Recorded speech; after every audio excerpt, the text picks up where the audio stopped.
I get the privilege, and I do love of seeing Rich Murray, the one of the decorators on the project, because he's on our executive committee. Um, it seems like you guys have such a tight bond when I spoke to you before about designing and decorating the penguin.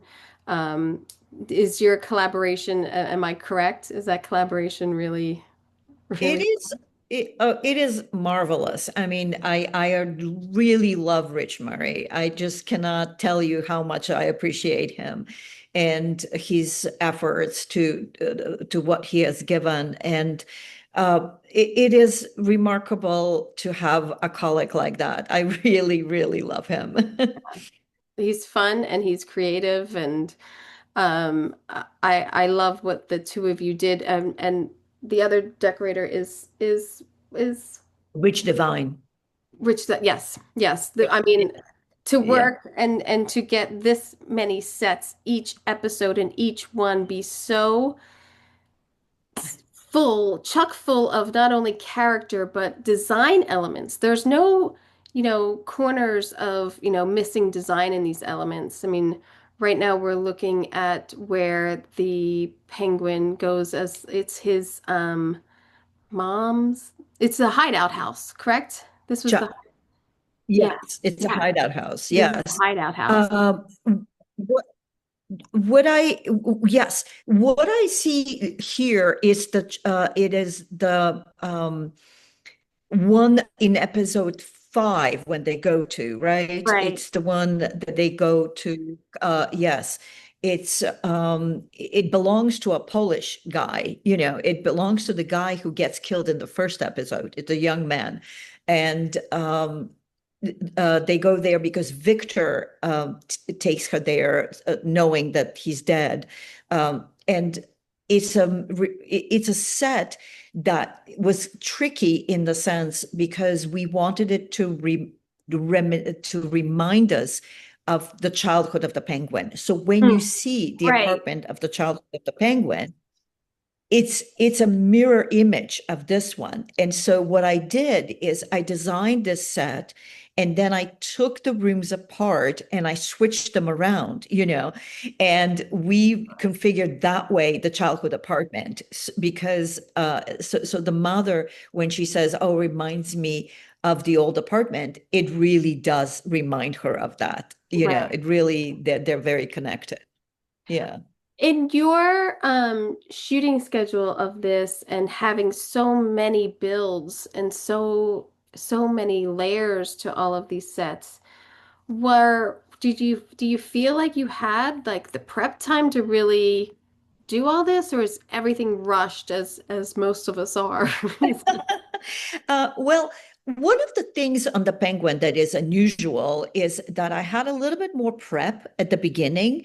And what helped us is that we didn't get green light right away. That helped us. That helped us figure out the way into the show. And then after that, I mean, it was like Raiders of the Lost Ark, a big bull was running behind you, Right, right. it's stream rolling and it's a steamroller, you know.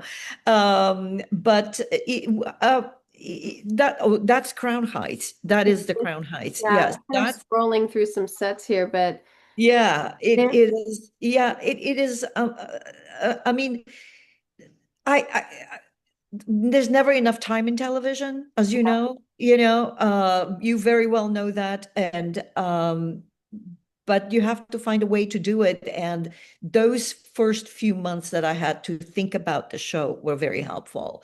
yeah. And um, and and and then those decisions to reconfigure the apartment, to make two apartments out of one, was a very good decision at the end. The the process that you have, because I've seen some of your work. I'm not. I don't think I have it in here, but we'll talk later too. You're sketching. You Oh are yeah. a magnificent sketcher, and does that help you not only, figure out your design and how you're going to go with this, but in communicating with the directors and producers and really selling what your ideas are to them. I mean, I always feel like designers who sketch, I love working with that because it's now we're on the same page or something. But can you tell me a little bit about your design process from when you get the script? Yeah, well, I get the script, and uh, it very much depends on the of course on the script and the project that is, but I always sketch out ideas because it's my way of getting inside the show, and by doing the sketches, I'm turning off the world, and I'm focusing on this piece of paper. And as terrifying as it is to start that way, it always comes out well because at the end you have something to show. It's amazing how much you don't realize how much you've thought about the show, I guess is what I'm saying. Right. At that moment. And that's my way of thinking and my way of mapping out an elaborate story like that. So I will do these very quick black and white sketches. They take about an hour to 2 hours, and then I will start from there, putting color, turning them to a concept artist, for example. But they're always there to guide me through the through line. They're the through line to the show. Right. And because too, when you're sketching, you're also giving tones and color patterns and things that you want integrated into the decor or the lighting. I mean, I'm sure it helps with, communicating with the DP and like everything that you're thinking too of shafts of light, and we really want to focus here and um Right. yeah. I Yeah. I'm not going, I mean, I don't know if I'm explaining it very well, No, no, yeah, yeah, you are. Yeah, no, you are. I think a lot of people get interested, and especially with the films and the shows that you've done, like Lovecraft Country, which I always say wrong, but I think I got it. Which was a phenomenal show, and I have not seen The Peacemaker, but I'm sure if I looked at it, you have very distinct sources in your sets and very distinct textures that you use. And I'm sure that that comes through and is communicated in your design process because they lend so much, to these sets and to these stories. So I would see that as a through. I don't work with you, but I would see that as a through line just in appears on the screen. Well, that day will come, I'm sure.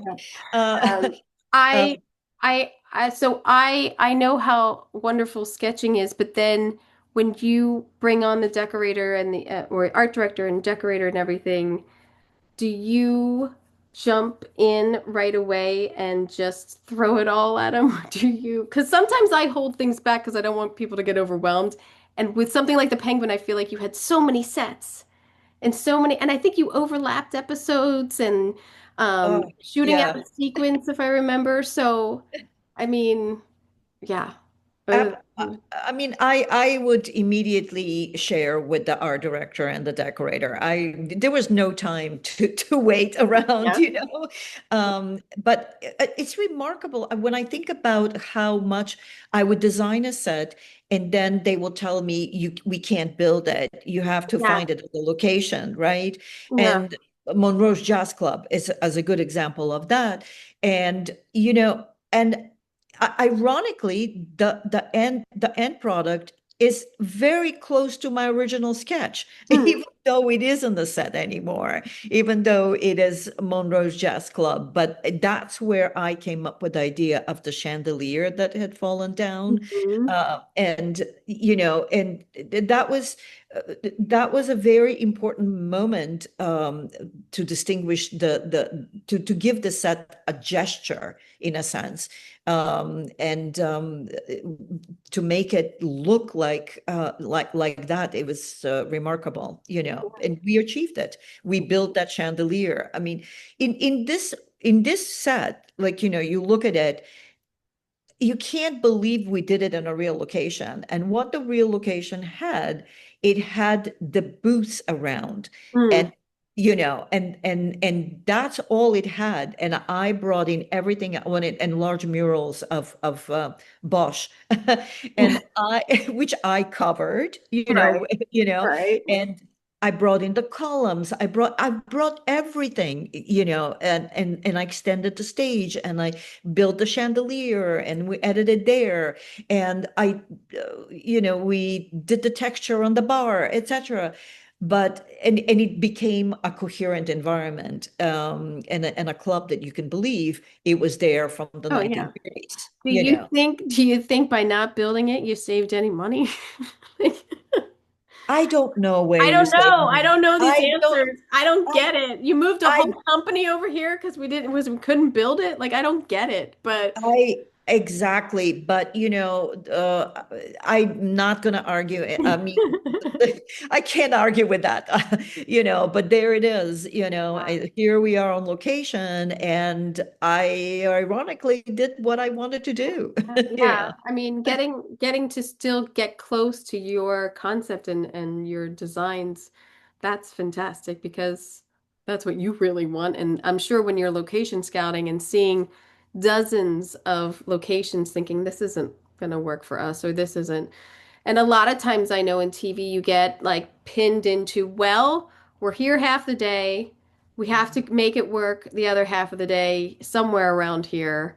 And it's a real challenge for designers to be able to make, the cohesiveness, like you're saying, and making it work in the show for these locations. So bravo for, making it work there. I mean, that's such a great set too. Seeing it in two different versions of being alive and when they're that creepy dancing together and then Right. seeing it Yeah. run down and that scene, the scene where it's run down and the chandeliers on the floor is so phenomenal. It's such a Oh, phenomenal.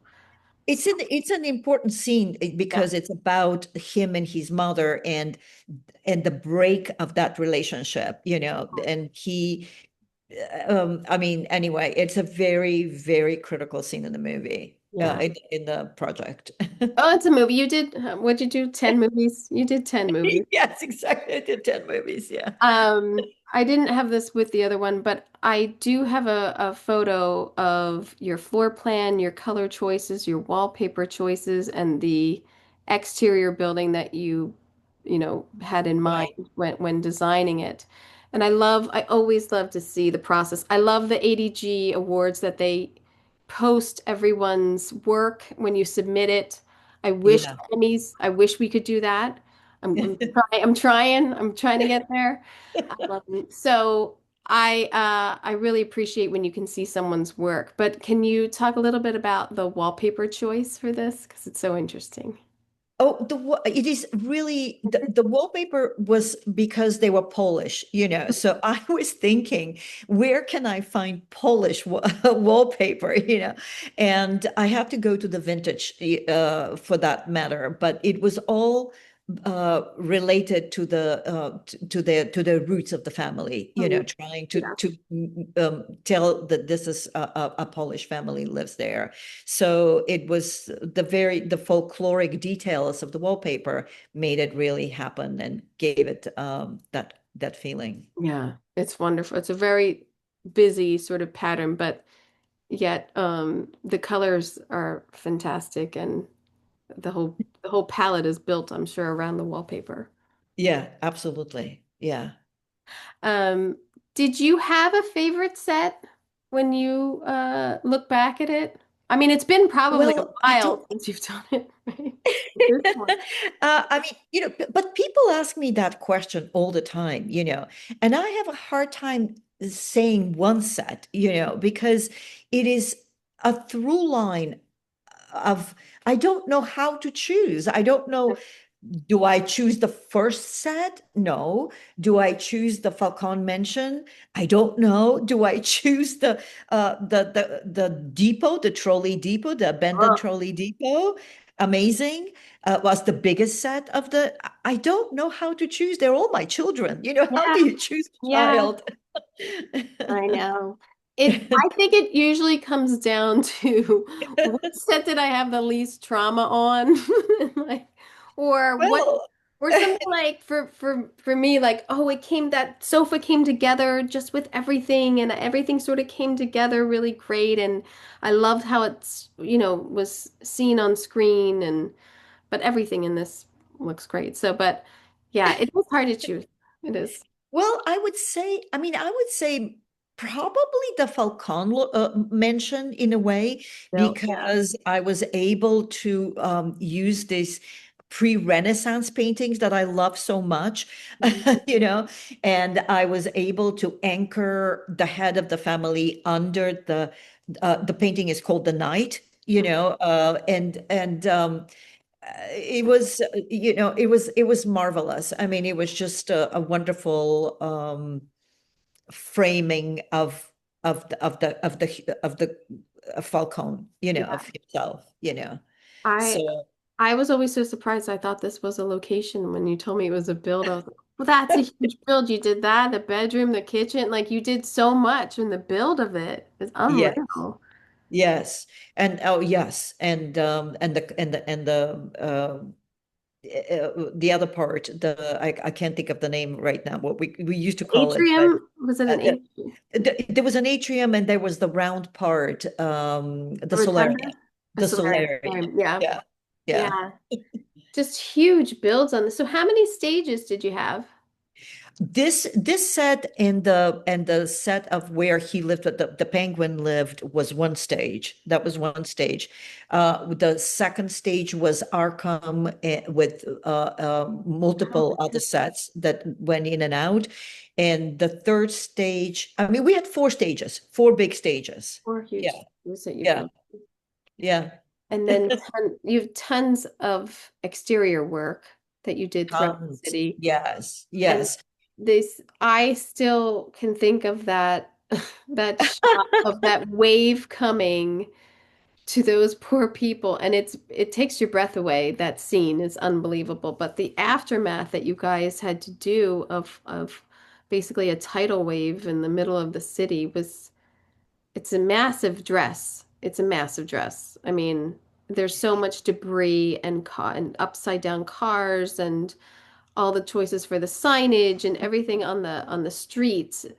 I mean, how big? I mean, was it like 3 blocks you guys had to do? How much did you do That there? was that was one of the biggest sets. Yes, about 3 blocks. Yeah. Yeah, and it was the street was not a straight street. It was on an angle, so it was very interesting. And all the signage we had to do was amazing. And then 40 tons of debris and dirt dropped on it, you know, and the three cars. I mean, those three cars on top of each other, I had seen in a book about Katrina, and I really wanted to evoke Katrina in that. So they were directly from as a reference. I mean, it's for real when a flood goes through a town. Yeah. Um, and that's also when Rich really contributed with his idea of a broken building, so it was a wonderful collaboration. Yeah. Yeah. And the aging, I mean, your paint department is unreal. Also, I have to shout out to them because the aging of something like this is huge. To make Oh, to make the dressing look correct, you have to age all this. So it's a huge undergoing for all the departments to do this. yeah. And Elizabeth Lynn was my charge scenic. I cannot sing her enough praises. I mean, she is the number one scenic in New York, so um, her work is really beyond. It's Yeah. just beautiful. Yeah.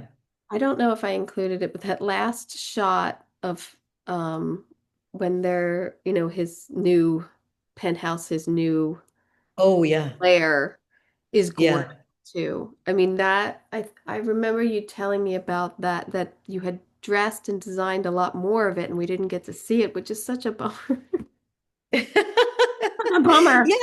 Well, I mean, yeah, you can't control how they shoot it, but Yeah, but it was well, the story behind it. That was another one where I created it as a set and ended up on location.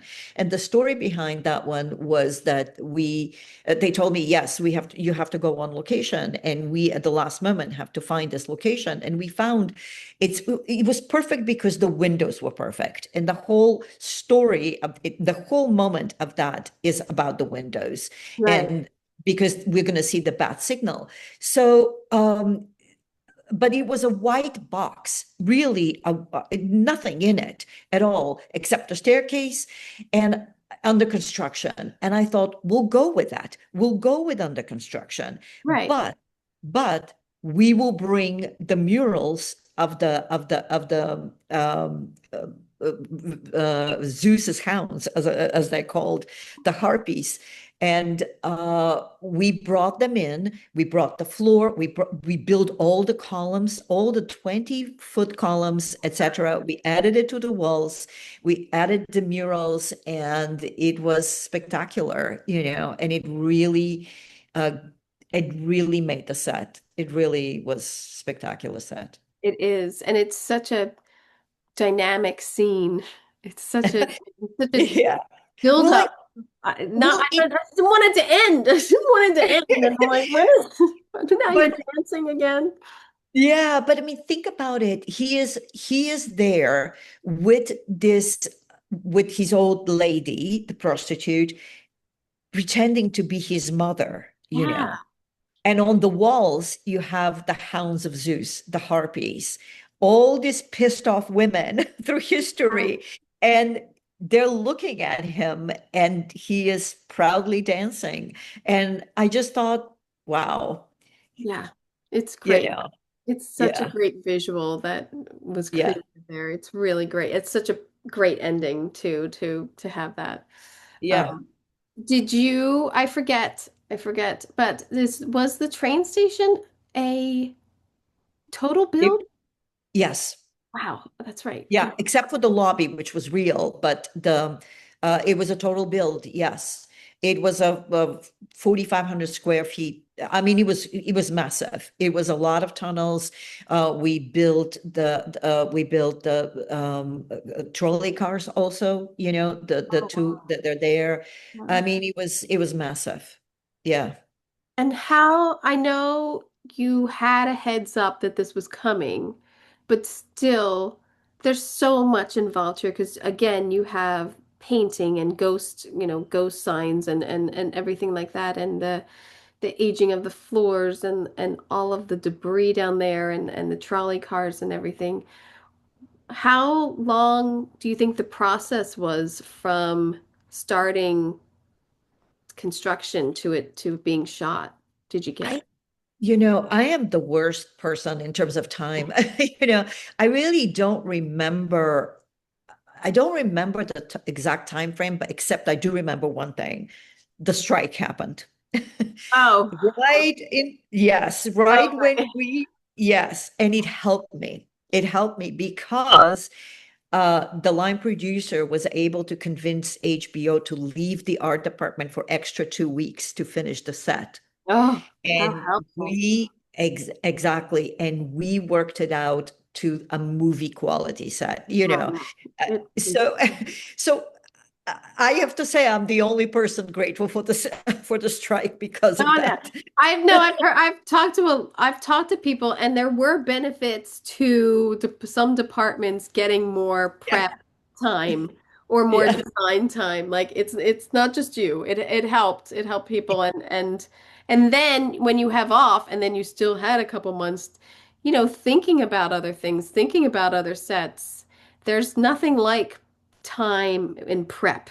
There's nothing like it. I mean, it's invaluable, really, in the research you can get done and everything. So, And yeah, and in the fact that you have a moment, precisely what you said, you have a moment to feel alive again. yeah, Like when you're in the grind of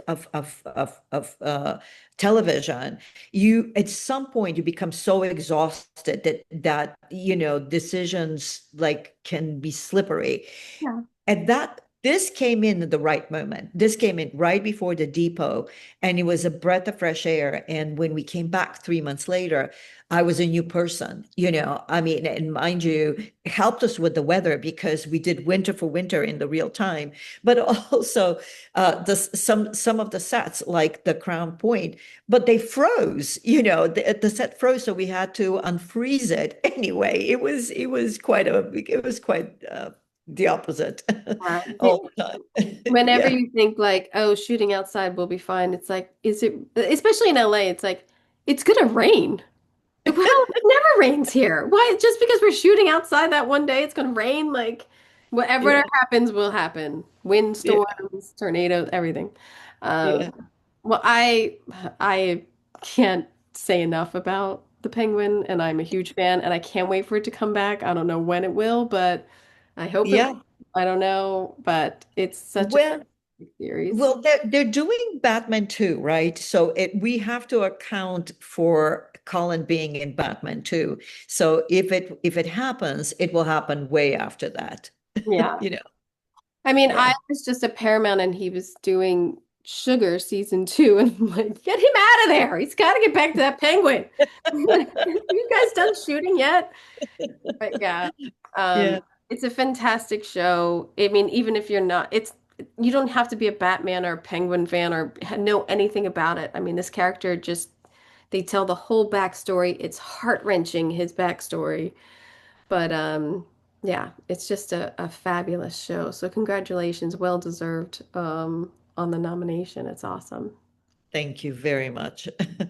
Um, we are going to talk about the Production Design Collective. Now, how did you get this together? I mean, it's hard to get people to collaborate to do anything. But It, 2014, were you not busy in 2014? What were you doing? No, we started 10 years ago. Yes, exactly. And Inbal Weinberg, my co-founder, and I thought about that. And we sat down in a little coffee shop on Avenue B and in New York and 14th Street. Hmm. And we sat down and we thought, what could be how do we bring designers together, from all over the world? I wanted society and she wanted a collective, and we ended up choosing the collective as the word for our organization. And it has been a wonderful thing. At the beginning we had 50 members, our friends were our members, and it was 50 of them. Towards the end now we Uh-huh. have 1,500 members, Yeah. so we In in jumped from 50 in to 7,300 1,500. in 73 countries, right? Yes, exactly. So So, it's so impressive. It's so amazing. Just from a coffee shop. yes, from a really a meeting of the minds. I didn't know Imbal very well, but she came to a lecture I was giving, and I liked her tremendously. And in those 10 years, we've grown together, and we have gotten to know each other very well. And we've built a beautiful big thing. Oh, it's an amazing thing because that's something I hear as being governor of the Emmys is, how do we connect? I just want to connect with people. I want to connect with other peers, and there is something because it's not like designers work with each other. We're decorators. We don't usually work with each other.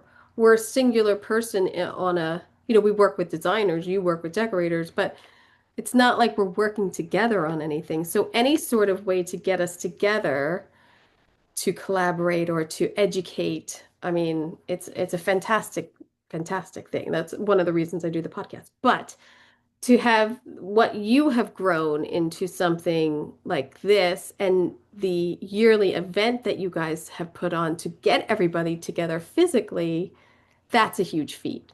And that's amazing. I applaud you guys for that. Yeah, because 2 years ago we put out a first live event, which is only for designers, for 250 designers. And that happens biannually. But every other year, like this year, it will be the International Production Design Week. And that one is open to all the supporting elements of production design. So we have in LA, we'll do a bunch of events, but we have events with with the Society of Decorators, Yeah. and the prop masters, and we're trying to set up a locations the discussion. I mean, and anybody that can come up with an event is welcome, welcome to the party. Yeah. I mean, the first one you had was in Greece, right? Is that? Yes, the live event that we do for the production designers is in Greece. Oh, Yes. it's so fabulous. I only heard awesome stories of everyone, mostly not even talking about Greece, but talking about I got to hear, so and so talk, or I actually had sat down and had a conversation with so and so. And, we are really all fans of each other. And we really appreciate each other's work on a whole of because we know how hard it is. So getting to meet people in that way, and Greece is not a bad setting, but it's really wonderful to have made that sort of event, and then to make the events biannually even with other societies. It's really great. Absolutely. Yeah. I noticed on their website it says that you're building a new website, but I do want to say that on the website they have the forum section, which I've read all of these, by the way. I've read Oh, yeah. and not just because I was going to talk to you, but throughout like knowing about the PDC, I have gone back and like looked at these. But they're so informative because you have asked questions of production designers and they give you realistic answers and talk about their process or talk about what was your most challenging set, like how do you design for commercials? How do you celebrate International Production Design Week? Like there's tons of questions on there and they're answered by more than one designer. And I think it's a great thing just for people to pop in and look at. I hope, as that's a great idea. Did you guys come up with that? Like, what did you? Yeah, well, Yeah. that is actually what we started with, and Inbal wanted to do it every month, and I was like, "Oh no, God no, we don't have the time. We're working, so let's do it every 2 months." And in that sense, I'm glad we did it that way because we would run out of designers, Right. you know, and that speak English. And anyway, and when you think about like what it took, we'll alternate. Some of this month I will ask, and in 2 months she will ask for Hmm. colleagues the next question. And we will come up with different questions, or questions will arise from the discussion for the next one, et cetera, et cetera. And it was very rewarding, but I mean, very stressful too, because inevitably one of the designers will fall out, and you are like at the last moment pinging each other. Who do I get? Who do Yeah, I yeah. get? That is the thing. We do get busy and then time just goes and then you're like, Yeah, "Oh, my answer's due." So I'm sure I'm yeah, sure that comes yeah, up, but the answers that are given for anyone who's looking to get into production design, and this site is just chock full of inspiration and instruction and yeah, I'm a fan of your site. I also absolutely love the uh, the feature of like the beautiful sketches that you show. I mean, you yeah, put some up there, Janine Oppenwall. Like there are so many designers and how the sketches are different and what people are calling out in some and how people are using light and shadow in the others. And it's a beautiful way to show the design process. So I'm so happy that you guys put that on there. I hope that continues too. yeah, Yeah. absolutely. Yeah. Yeah, It's beautiful yeah, sketches on there. yeah. And then you have events on there, which show the Yeah. events. You have a great resource book and magazine and podcast Yeah. that you recommend. Um, the book section that you recommend, I've bought many books off of the recommendations, I must say. We all have. Yeah. Yeah. In fact, I had one because I was looking at them again the other day. I had one in my Amazon basket for a long time, moved it up to my cart. In 2 days, it was like, oh, this is no longer available. I was like, oh, I missed out on the Menzies book that I had in my cart forever, and someone just bought it from me. I was so mad. But again, a wonderful resource for design and designers who are working or new or anything like that. It's a great resource that you guys have put together. Are you looking forward to anything this year for the International Design Collective? I am working, I'm in charge of the events in LA. So you and I have to talk about that. Sure. But I'm in. I'm in for anything. It's October 17th through the 26th Sixth, this year. exactly. And there will be an official website which will become live in early October. So check out in your town or in your country, whatever it is, what's happening. Everything will be there, and you can sign up and you can go see movies. There will be screenings. There will be museums. It will be everything, you know. That'll be Uh, cool. Yeah. yeah. Especially in LA, with like just what's going on here and getting some Hollywood love back. I think everyone will be very excited to. I know, I know. It's kind of sad that what's happened to LA. Yeah. Yeah, I can't really think of the reason because I've been here for 20 years. I can't pin it down. I don't get it. So I don't know. I don't know. I'm not that smart, but I don't get it. I mean, I do in a sense get it because we don't really have filmmakers making movies anymore, but that's been around for a long time. But what has changed, I think, is they the they don't care. I guess people used to care that things were made in Hollywood, like there was a stigma to it. They don't care anymore if it's made Yeah. in Hollywood. They want to make it for the cheapest amount and make the most money, and that's business. We all get that, but it's sad not to use the resources that were inducted into a whole community and city here that's been around for over 100 years. So it's a hard thing to swallow and to see it happening. It sucks. It sucks. Yeah. Yeah. Um, what else? What else you got going on? Are you on Peace? You were on Peacemaker. Are you done with that? I am done with Peacemaker. I am now doing a movie. I'm in Boston currently and doing a movie called Little Men, you know. Oh, So it's a Plan B picture. oh, nice. Yeah. And we'll we'll see. We start shooting in September. So I also saw is it The Men in the Boat? The Men in the Boat? Oh, The Boys in the Boat. Boys in the Boat is such a fantastic story and Yeah. and well designed and decorated and shot and acted. It's such a really good. I felt like no, that should have been talked about a lot more. That was a really quiet little film and that was really impactful. So bravo on that film.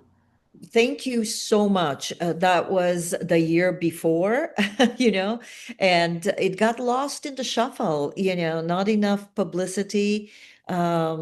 I don't know what to say, Um, but I got good notices that I can say. yeah. My work didn't go for nothing. It was acknowledged, but the film could have done better. Yeah. Yeah, Yeah. I feel like it maybe wasn't advertised correctly or something, but it's a really good film. If anyone hasn't seen it, it's a really good film. It's a Yeah, great story. it's on the Prime. It's on On Prime. Amazon Prime. Yeah, It's really good. yeah, Um, I'm so glad that you made time for me, and I always love speaking with you, and your designs are just such an inspiration. And so good luck with the Emmys, Penguin, thank and you.